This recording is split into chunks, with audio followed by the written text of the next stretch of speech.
esperamos tanto para este momento. Sueña lindo, corazón, porque las reliquias del pasado nos recuerdan el día prometido, porque un nuevo amanecer llegará con baile y sonrisas al ritmo de los tambores, porque no es un sueño infantil desear que el mundo coopere, que todos juntemos esfuerzos, que todas las naciones vivan en armonía, querer festejar con todos sin racismo, sin discriminación, tener la fiesta más grande del mundo, querer navegar por los mares sin divisiones, unirlo todo en una sola pieza. Sueña lindo, pensó un niño de hace 900 años, y hoy debemos seguir soñándolo. Esto es One Piece, Nakamas. Esto es historia. Elbaf, gran castillo del oeste, hogar del último rey de los gigantes, el rey Harald. Rodo les explicaba que desde hace 14 años, el día de su muerte, nadie se había atrevido a poner un pie aquí, o al menos eso era lo que creían, porque al llegar a la puerta principal lo primero que veían era que estaba rota y que además el daño era reciente, que alguien se había metido a la fuerza al castillo. Zoro enseguida notaba que la puerta tenía señales de haber sido rota desde dentro hacia afuera, preguntándose por qué los intrusos habrían hecho algo así. Pues solo hay una manera de averiguar, exclamaba Luffy, que sin pensarlo 2 veces corría hacia la puerta diciendo: la llave de Loki, ¿dónde está la llave? Así, en el interior del castillo, Luffy alzaba los brazos impresionado del gigantesco tamaño de todo, tan vasto que era imposible caminarlo, que ni siquiera alcanzaban a ver el techo, y volteando a ver a Rodo, Luffy le preguntaba al grano que si sabía dónde estaba la llave, a lo que este le respondía que no, que él era solo un tipo insignificante, que ni siquiera había pisado el castillo antes en su vida. Y caminando por los pasillos en ruinas, los sombreros de paja le preguntaban a Rodo que si todo este daño también había sido causado por los intrusos, pero este les decía que no, que todos estos escombros eran de la batalla en que Loki mató a su padre, el rey Harald. Zoro agregaba que se debió necesitar un poder destructivo enorme para hacer algo así, a lo que Rodo le decía que esa era precisamente la clase de poder que tiene Loki, y no menos, pues su padre también era conocido como un gran guerrero. Pero Luffy y Nami, descubriendo algo al final de los pasillos, se quedaban estupefactos. Este lugar está repleto de esqueletos gigantes. Ese día, continuaba Rodo, este castillo, que tenía usualmente alrededor de unos 100 guardias, todos guerreros entrenados, extremadamente hábiles en combate, pero que tratando de detener a Loki, fueron sobrepasados por su descomunal poder. Solo uno pudo sobrevivir, el gran Harul, y que después de esta tragedia pasara, quedó estrictamente prohibido venir a este castillo, que era una morada de espíritus malignos. ¡Ey, miren!, les gritaba Luffy, quien había encontrado un cráneo con cuernos muy parecido al de Oars. Esos cuernos, les explicaba Rod, se debían a que aunque ya no existían gigantes ancestrales, su sangre aún corría por las venas de algunos Elbafians, que por eso algunos gigantes como el rey Harald nacían con cuernos, y a pesar de no tener el mismo tamaño de los gigantes ancestrales, sí eran más grandes y fuertes que el promedio. ¡Ah, qué nostálgico!, descubría Rodo el retrato del rey Harald en la habitación. Miren hacia arriba, ese es nuestro rey, el hombre que trató de formar vínculos pacíficos con el mundo exterior. Se dice que él fue el rey más poderoso de Elbaf.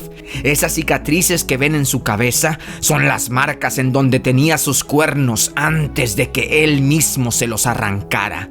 Él tenía la creencia, continuaba Loki, que los gigantes ancestrales eran tan solo una reliquia de un pasado bélico y violento. Arrancarse él mismo los cuernos, reaccionaban los sombreros de paja. ¡Qué voluntad, qué convicción tan enorme!, decían admirados. Y caminando por las ruinas, Rodo les explicaba que cuando el rey murió, el país entero estaba de luto, pero que de entre todos, el hombre que le tenía más rencor a Loki por su crimen era precisamente el otro hijo del rey, Harudin. ¿Qué? Luffy reaccionaba, pues inmediatamente reconocía el nombre de su amigo, autoproclamado comandante de la gran flota Mugiwara. Sí, les decía Rodo, Harudin y Loki son hermanos, pero que eran de madres distintas, que el rey Harald había tenido a Harudin antes de casarse con la reina de Elbaf, que Elbaf nunca habría podido reconocer a la madre de Harudin como la reina legítima, porque ella no había nacido aquí, sino que en otro país de gigantes, y que si se preguntaban preguntaban cuál era la diferencia, que él les podía explicar comparándolo con los humanos, que son conocidos por tener guerras entre ellos, peleándose por territorio, por cultura y por diferencias absurdas. Pues que si lo veían así, los gigantes eran lo mismo, que los Elbafians tenían la creencia que tener hijos con alguien que no era de Elbaf, aunque se tratara de un gigante, disolvía la sangre pura de los gigantes. Zoro entonces le preguntaba a Rodo que por qué se había unido a los piratas de Harudin si él mismo pensaba que era un sangre sucia. Bueno, recordaba Rodo viendo en su memoria todos esos días de su infancia en que los niños lo molestaban llamándolo nombres por su apariencia física, diciéndole otaku por andar dibujando mapas todo el tiempo. ¿Mapas? ¿Sabes dibujar mapas?, recordaba Rodo al pequeño Harudin, que sinceramente se emocionaba al ver su trabajo. «Tienes que enseñarme cómo, seamos amigos», le decía Harudin a Rodo ofreciéndole su amistad. ¡Qué bellos recuerdos! Rodo le respondía a Zoro que Harudin siempre fue más amistoso y directo que él, que a pesar de que su padre era el rey, él nunca vivió en el castillo y como su madre era extranjera, era constantemente discriminada y que sin embargo, él había salido adelante y a pesar de todo, Harudin decía: «Un día uniré a todas las tribus de gigantes en una sola. Un día me convertiré en el rey de los gigantes». ¡Qué maravilla de escena! ¡Qué noble sueño! Y así viendo a Harudin allá en la fiesta alzar copas con los otros gigantes, Rodo decía convencido de que si había alguien que pudiera hacer este sueño realidad, que ese iba a ser Harudin. Y dirigiéndose a los sombreros de paja que estaban en su mano, le decía que él quería ayudarlo a cumplir ese sueño. Zoro y Nami reaccionaban diciendo que conocían a alguien muy parecido a Harudin con ese tipo de motivación. ¡Ey, oigan!, gritaba Luffy porque otra vez había descubierto algo: los cuerpos inconscientes de unos gigantes. Mientras tanto, en el mundo de los muertos, escuchábamos la voz de Loki gritar: «¡Miserables! Esto es solo porque estoy encadenado y no me puedo mover libremente». El hombre con cara de Shanks le decía que las cosas no serían nada diferentes si estuviera desencadenado. «Miserable plebeyo», agregaba Gunko. Y alargando sus piernas con su extraño poder de flechas, molesta le decía que le habían ofrecido una oportunidad para la divinidad, que la mayoría haría lo que fuera por tener una oportunidad así. «¡Muere, insecto!», lo atacaba Gunko con su poder, pero Loki, usando la trayectoria de las flechas que anunciaban por dónde iban a atacar, sabía que lo iba a patear a toda velocidad al lado derecho de su cara, que él lo iba a esquivar, pero que inmediatamente después lo atacaría por debajo, dándole gracias a Gunko por avisarle. Pero la mercenaria le decía que lo único que hacían las flechas era mostrar lo que inevitablemente iba a pasar, que aunque las viera era imposible detenerlas, que solo ella podía cambiar ese futuro, que le respondiera de una buena vez, que si se iba a unir a los caballeros divinos o no. «Por supuesto que no, imbécil», le gritaba Loki, y justo como mostraban las flechas, patada por la derecha, por debajo, Loki con buena resistencia pero completamente vulnerable, sus bestias amigas todas inmovilizadas con unas estacas enterradas, ensangrentadas. Sin embargo, otra vez Gunko volvía a preguntar mostrando sus flechas: «¿Te vas a unir o no a los caballeros divinos?». Una y otra vez lo volvía a atacar preguntándole lo mismo, hasta que Loki respondiera que sí. Pero su fuerza de voluntad es monumental, inquebrantable, tanto que el otro caballero, que hasta su espada se parece al grifón de Shanks, con voz calmada le decía a Gunko que era suficiente. Ahora sí, viendo su cara sin la capucha, revelándonos aún más su parecido, viendo que no tiene las mismas cicatrices, confirmándonos que el hombre encapuchado que fue al Gorose y advertirle sobre cierto pirata no era Shanks, sino él. Todo este tiempo fue él, un hombre perfectamente igual que Shanks, pero abismalmente diferente en valores. Este hombre le decía a Gunko que ya era hora de cambiar su estrategia, que era hora de llamar a Marilloa. Presentación de personaje: capitán de los caballeros divinos, Figarland Shamrock, hijo del noble Garling Figarland, el diseño que ya habíamos visto en la silueta de cuando Dragón se imaginó a los los caballeros nobles. No todas las piezas en el tablero son útiles, decía Shamrock, que le hubiera gustado que la jugada le saliera exactamente como él la ideó, pero que a veces tenía que ceder. Mira que no doblegarse cuando se le está amenazando con la muerte. Shamrock comentaba sobre la voluntad de Loki, preguntándose que si esta fuerza de voluntad se trataba de algo relacionado con una fe, no entendiendo por qué este hombre no tiene honor, porque piensa en los demás como si fueran insectos, ignorante de que la voluntad mueve montañas, que es el verdadero motor de la humanidad. Por supuesto que no entiende estos conceptos. Así Shamrock veía a Loki y reflexionaba: hace tiempo estos salvajes guerreros dominaban al mundo entero, ahora haremos que todos ellos se arrodillen ante el gobierno mundial. Fin del capítulo 1137. Para comenzar el siguiente con Loki cabizbajo, casi derrotado pero nunca doblegado, escupiendo sangre, apenas capaz de hablar, pero diciéndole a Shamrock que era la viva imagen del pelirrojo Shanks, que no pensaba que se iba a tomar esto como una simple coincidencia.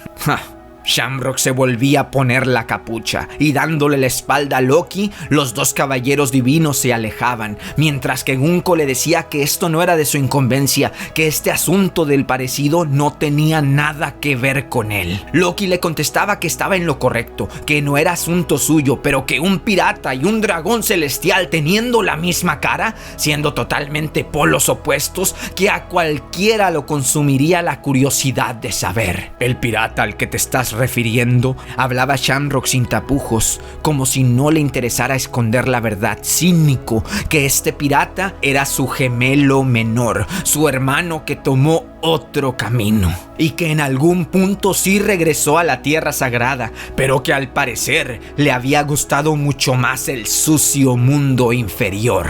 Loki quedaba sorprendido por la palabra regresar. ¿Cómo que Shanks había regresado a Marilloa? Pausa. Aquí nos ponemos a pensar otra vez. ¿Qué le dijo Roger a Shanks ese día cuando regresaron de Laftel? ¿Qué pudo haber puesto a llorar al pequeño Shanks así? La pregunta es ¿cuándo regresó a Marilloa y por qué? ¿Regresar a pedir su estatus como dragón celestial? Imposible. ¿Regresar a tratar de hacer un convenio con ellos? Plausible, pero ¿cuándo? A como lo veo y evidencias hay, es que Shanks fue separado poco después de nacer, como vimos. Roger se lo encontró en un cofre después del incidente de God Valley. Shamrock se quedó con los dragones celestiales para convertirse eventualmente en el líder de los caballeros divinos, y Shanks, pues al crecer con Roger, viendo el mundo con sus diferentes colores, conviviendo con otras razas, pues se convirtió en la persona que es ahora. Pero ¿por qué lloró ese día con Roger? ¿Le revelaron acaso la verdad? ¿Le dijo que tenía que volver con los dragones celestiales? Esta es una pregunta que vamos a tener que ir revelando. Volvamos. Así quedaba Loki, confundido igual que nosotros, luego cayendo en la conclusión de que era divertido ver cómo acabó odiando a los dos hermanos por separado, y pensar que él creía que su rencor no podía crecer más que familia. Pero que cuando se liberara de estas cadenas, los iba a... Y viendo a las bestias ensangrentadas en el suelo, Loki continuaba: ya saben qué voy a hacer con ustedes. Voy a hacer mi propósito de vida, vengar a mis amigos. ¿Esa es una amenaza?, le preguntaba Shamrock. Gunko le decía que no tenía que prestarle atención. Lo sé, respondía con calma Shamrock, que él no se iba a ensuciar las manos con este insecto. Y desenvainando su espada, la invocaba con el nombre de Cerberus. Una espada que en un instante se convertía en 3 cabezas caninas demoníacas. Cerberus, perro guardián del inframundo, un poder aterrador. La espada de Shanks Grifón, ¿podrá hacer lo mismo? ¿Podrá convertirse en un hipogrifo? ¿O este es un poder derivado de una fruta del diablo? ¿O acaso un pacto con el mismísimo demonio? Un pacto con Im. Así como teorizamos que Im es el que verdaderamente le da sus poderes a los miembros del Gorosei. ¿Qué demonios es es eso?, preguntaba Loki, mientras que de los hocicos de Cerberus salían las puntas de las espadas. Los collares con picos comenzaban a girar, todo preparándose para atacar, pero de la nada, como si hubieran escuchado algo o a alguien, Gunko le recordaba a su capitán que tenían que permanecer con bajo perfil, que no debían dejar ni una huella, a lo que Shamrock reaccionaba soltando, liberando a Cerberus de su espada, para él, en un instante, salir volando de allí con la habilidad de Gunko, que había creado un ave de flechas, gritándole a Loki desde arriba que podía venir a buscarlo si quería matarlo, asumiendo que saliera vivo de esta. ¡Ataque mortal! Justo en el pecho indefenso de Loki, una triple perforación, un grito de dolor que se escuchaba en todo Elbaf. Y luego teníamos al maldito de Shamrock diciéndole a Gunko que ya fue testigo de que la subyugación y las amenazas físicas no iban a funcionar contra los gigantes, que era hora de ir a por los niños, tomarlos de rehenes, pasar al plan B, pero que había que invocar ayuda. Entendido, le respondía Gunko, preguntándole que a quién debían invocar. Pero cambiábamos de frente para regresar al castillo del oeste, donde escuchábamos a Luffy discutir con alguien, gritándoles mentirosos, que de ninguna manera podía ser verdad lo que estaban diciendo. Eran los dos gigantes guardias del castillo, que ellos lo habían visto con sus propios ojos, que era Shanks quien los atacó. No es posible, insistía Luffy, que tal vez había sido alguien muy parecido a Shanks. Certero con las teorías, Luffy, Solo les preguntaba que si no se les hacía raro, pues Shanks, que no había salido de la isla hace poco. Luffy de nuevo alterado, diciéndoles que aunque estuvieran diciendo la verdad, que alguien los atacó, que simplemente no podía ser Shanks, que Shanks nunca andaba por allí buscando pleito, que una acción así no iba con su personalidad. Nami sonriendo le decía a Luffy que le tenía mucha fe. Por supuesto que sí, le respondía Luffy, que a poco no le molestaría si alguien de repente le levantara falsos a Telmer. Es Belmer, le decía Nami. Entonces los gigantes se detenían para ponerse a pensar mejor, que si entonces se parecían, tal vez eran familiares, un hermano posiblemente, a lo que Luffy, ya pasándose, le decía que si fuera un hermano de Shanks, lo más seguro es que también él fuera una buena persona. Y pasando a ponerse más serio, Luffy caía en cuenta que Shanks nunca le había hablado de su familia, que él escuchó que Shanks había crecido en un barco pirata. Vemos una figura misteriosa, un sombrero, un cabello, una túnica que ya todos conocemos, el mismo personaje de la portada hablando con Crocus, pero eso es tema para el siguiente capítulo. Luego Luffy diciéndoles que pensaba que Roger y Rayleigh eran su verdadera familia, es decir, la tripulación de los piratas de Roger, a excepción de Baggy, por supuesto, decía Luffy. Pero volvemos a cambiar de frente para ahora ir con Franky y compañía en su expedición al árbol Adam. Franky, impresionado, no podía creer la cantidad de madera Adam que podía ver, que se suponía que era una rareza en el mundo. Ripley le respondía que no tenía ni idea de que era tan valiosa, y cargándolo bromeaba con él, diciéndole que tal vez iba a empezar un negocio vendiéndola. Pero Franky, sin entender el humor, le preguntaba que si acaso Saúl no la había mandado para vigilarlo para que precisamente no cortara nada del árbol sagrado. Y que esto explicaba por qué en el mercado negro la madera se había hecho mucho más cara. Pero de repente, volteando hacia arriba, los ojos de Franky no podían creer lo que estaba viendo. Un mural. Ripley le decía que más bien eran unos garabatos de hace muchísimos años, tal vez los dibujos que un niño hace siglos grabó en la corteza y se quedaron fosilizados. Ahora este dibujo mural está catalogado como una herencia y patrimonio cultural debido a su valor histórico. Franky, sorprendido, le preguntaba que si esto había sido dibujado por un niño, que entonces por qué lo valoraban tanto. A lo que Ripley le contestaba que era porque databa de hace 800 a 900 años, justo en medio del conflicto conocido como el siglo vacío. ¿Qué? A Franky se le saltaban los ojos. Rápidamente decía que esto se lo tenían que enseñar a Robin, que ella iba a quedar maravillada, y luego, viéndolo detenidamente,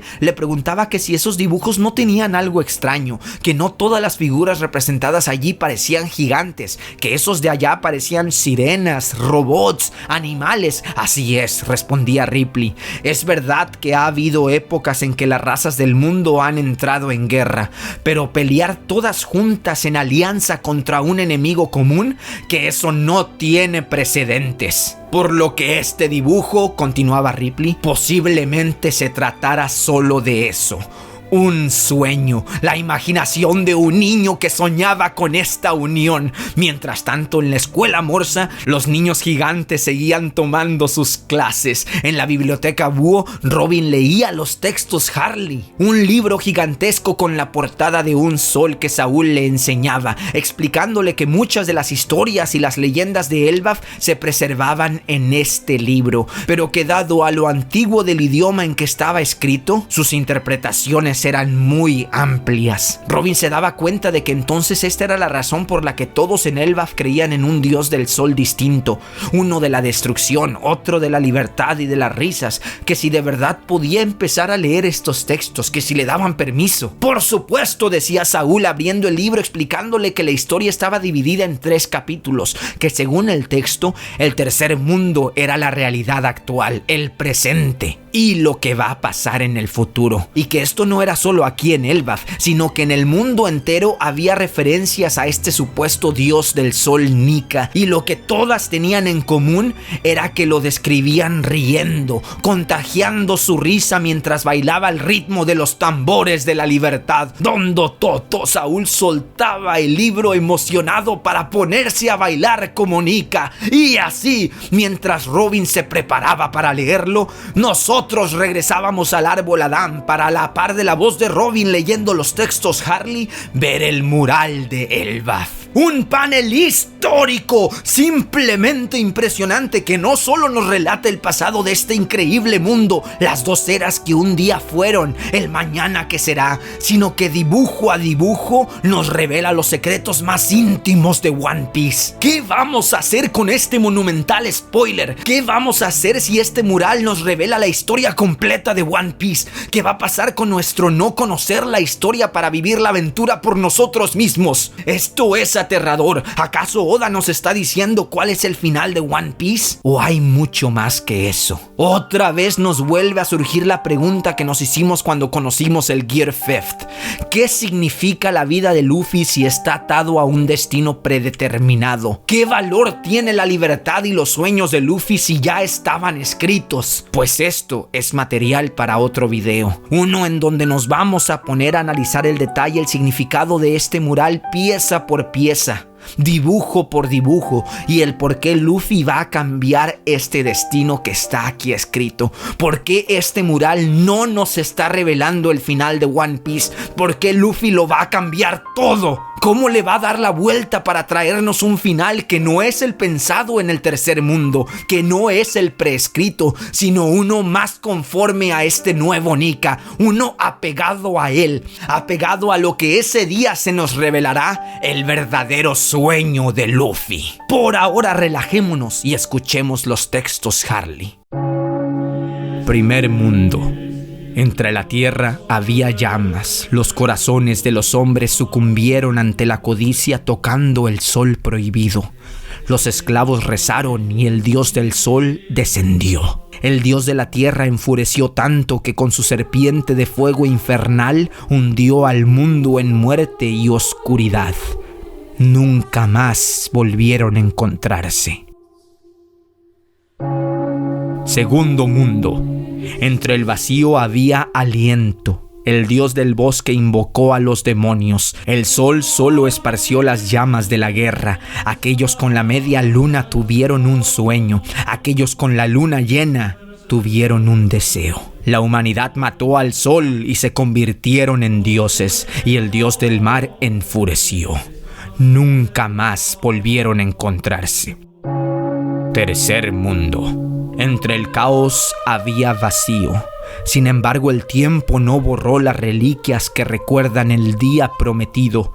El dios del sol baila y ríe, escuchando las voces de la luna creciente, de la gente de la media luna, mientras que guía al mundo a su final. El sol renace trayendo un nuevo amanecer. Esta vez seguro se volverán a encontrar. ¡Wow!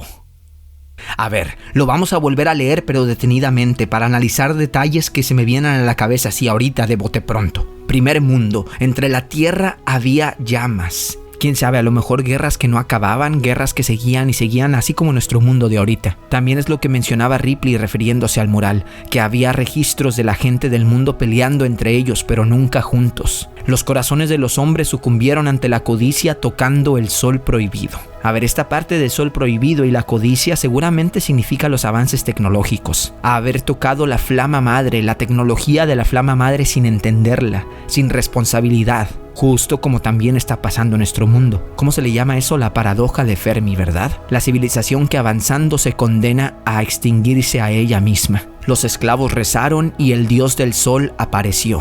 Bueno, pues esto se describe muy bien. Aquí es la primera aparición del dios del sol, Nika. El dios de la tierra enfureció tanto que con su serpiente de fuego infernal hundió al mundo en muerte y oscuridad. El dios de la tierra. Más adelante hacen mención al dios del mar, por lo que me cuesta trabajo creer que el dios de la tierra es Im. Debe de haber una trinidad aquí en el mundo de One Piece, incluso 4 dioses, que es lo que nos decían los Shandorian en Skypiea. Pero como ahora no podemos especular quién es el dios de la tierra, centrémonos en la serpiente de fuego infernal que hundió al mundo en muerte y oscuridad. Pues esto es claramente refiriéndose a la posible extinción de casi todas las razas en el mundo de One Piece. En el video del camino habíamos dicho que había demasiados humanos en comparación a Minks, Gyojins, gigantes, brazos largos, piernas largas y demás. ¿Acaso esta serpiente de fuego que trajo muerte y oscuridad tiene algo que ver con esto? Nunca más volvieron a encontrarse. Esta parte sí que es muy difícil de analizar. ¿Quiénes? En japonés se usa el término karera, todos ellos que no pudieron reunirse más. Todos ellos refiriéndose a la tercera persona en plural. Aquí quién sabe si sea 2 personas o más. Pero así poéticamente me imagino que es el dios del sol encontrándose con el amanecer, con la nueva vida, con el nuevo mundo. Ustedes díganme qué piensan aquí en los comentarios. Segundo mundo. Entre el vacío había aliento. Bueno, pues este segundo mundo es claramente el siglo vacío. Este periodo en el que pasaron cosas que no sabemos, que se borraron de la historia, que fue obviamente después de haber perdido la guerra. La guerra del dios de la tierra que con su serpiente de fuego infernal hundió al mundo en muerte y oscuridad. Sin embargo, aquí se nos menciona al dios del bosque que invocó a los demonios. Los demonios tienen que ser las frutas del diablo. El dios del bosque tiene que ser la persona o lo que sea que haya creado las frutas del diablo. Recuerden que en Shandoria se venera a los árboles que contienen los espíritus de sus antepasados. Después tenemos el sol solo esparció las llamas de la guerra. Aquí hay una diferencia entre el sol y el dios del sol. En esta frase lo más seguro es que el sol se refiera al poder de la madre flama, no al dios del sol, sino que este poder incontrolable que tuvieron los humanos. Aquellos con la media luna tuvieron un sueño.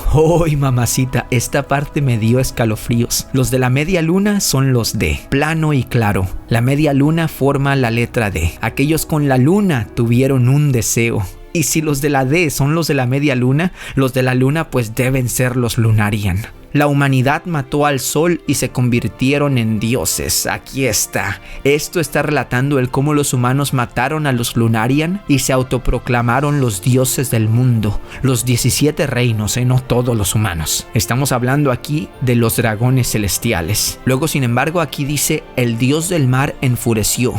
Nunca más se volvieron a encontrar otra vez. El dios del mar, aquí está el cuarto dios. Ya tenemos el dios de la tierra, el primero mencionado, después el dios del sol, después el dios del bosque y finalmente el dios del mar. Este sí creo que es Im, porque como ya hemos dicho en centenares de ocasiones, Imu al revés es Umi, que significa mar en japonés. Además de que es posible que la maldición con la que el dios del mar haya perpetuado su poder, asegurado su posición de ventaja ante los usuarios de las frutas del diablo, es haberlos hecho débiles ante él mismo, ante el mar. Una debilidad súper conveniente para el actual monarca maligno del mundo, que cualquiera que se le revelara, si tenía una fruta del diablo, iba a subyugarse ante él. Tercer mundo. Este, como nos dice Saul, es el mundo actual, el mundo en el que está viviendo Luffy, o lo que sea que pasó después del siglo vacío. Pues ya sabemos que llevamos que unos 800 a 900 años desde que pasó el siglo vacío, ¿verdad? Esta es la era a la que se están refiriendo, el tercer mundo. Sin embargo, el tiempo no borró las reliquias que recuerdan el día prometido. Aquí, estas reliquias que el tiempo no borró, obviamente son los poneglyphs, las únicas cosas materiales que quedan del primer y el segundo mundo. El dios del sol baila y y ríe escuchando las voces de la luna creciente, de la gente de la media luna. Este es Nika bailando y contagiando su alegría, escuchando las voces y la voluntad de los D. Los D como Luffy, que van a ser los que pelean la guerra final. Pero aquí están las interpretaciones, porque dice que el dios del sol va a guiar el mundo a su final. Aquí ya entiendo a Loki y a Rodo, que ellos dicen que se trata de destrucción, pero yo creo que al final no va a ser así. Yo creo que al final Luffy nos va a salir con algo más, algo que no está escrito aquí, un final más de él. El sol renace trayendo un nuevo amanecer. Esto sí ya está súper presagiado. El amanecer llegará tal y como dice la canción del saque de Vinx. Ahorita se las leo la traducción que yo hice. Mi sueño es que todos nos las aprendamos ahora que ya lleguemos a los 100,000 suscriptores, que nos las aprendamos, nos manden sus grabaciones y las ponemos todas juntas para todos cantar el saque de Vinx. El sol renace trayendo un nuevo amanecer. Ahora sí, seguro se volverán a encontrar. ¡Qué maravilla!